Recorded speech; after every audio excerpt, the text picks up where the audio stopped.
I think TransWorld, especially in the early days, was the link to what was happening in the skate world for people who weren't living in the industry or in California or going to the big events. I mean, there was no YouTube. There was rarely anything was covered. Any big event, any competition wasn't covered by the media. So it was TransWorld's link, and anytime someone wanted to do something new, then they were going to do it in TransWorld. And throughout the years, it's been a staple of what the new big thing is. Absolutely, covering the best, the newest skating, and in a way that was more presentable to the general audience, not so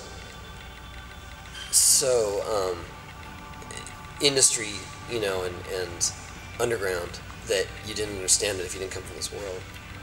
Well, TransWorld started after I was already, I think maybe almost already a pro, and for me it was a forum for showing new stuff and for voicing my opinion or voicing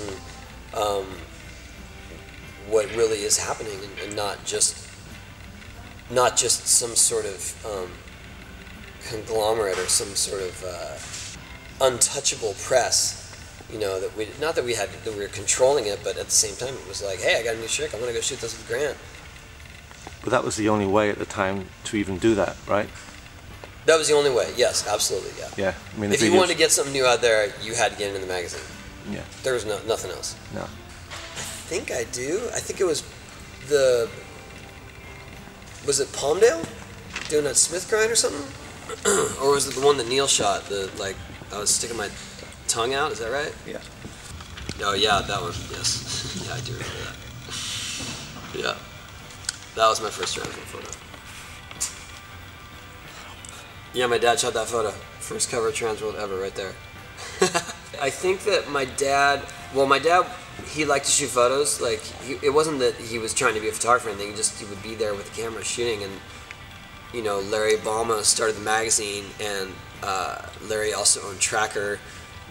I was sponsored by Tracker, and my dad said, hey, I got some great photos of that Palmdale event. You started a magazine. And then they sorted through it, and lo and behold, that became the cover. Well, when I was a kid, I just wanted to get better at skating. I never thought of it being pro or making a living, because it just wasn't, no one was doing that. It wasn't really an option. So was it my dream? It was my dream to get better at it, and yeah, I guess get pro eventually, but I just never thought of it in terms of, I'm going to do this and become rich and famous. And it was just like, I want to just get better and better and do it until I have to get a job. That was my whole mindset. No, I never imagined skating would be as big as it is now, or any the associated sports like BMX, motocross, and everything. And they were always just so niche and considered novelties, and largely made fun of. I mean, if you look back at when I was in high school, like, I was a ghost because I would get beat up if I came there with my skateboard.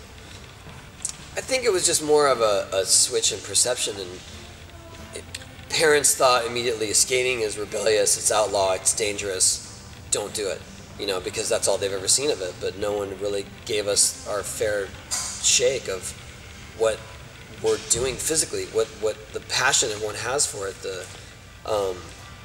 the attitude, the artistic elements of it. It was just more like, these guys are destroying public property.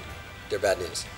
And so once we had a forum and people saw that, oh wow, they are doing this stuff, and it is amazing, and it is athletic, and these guys are way more approachable than basketball players or baseball players. And I think it was just more kids. Like, kids were raised on MTV, instant gratification, quick edits. Like, they want action right away, and skateboarding absolutely provided that. You step on a skateboard and you go, and it's on. You're not waiting for someone to throw a pitch.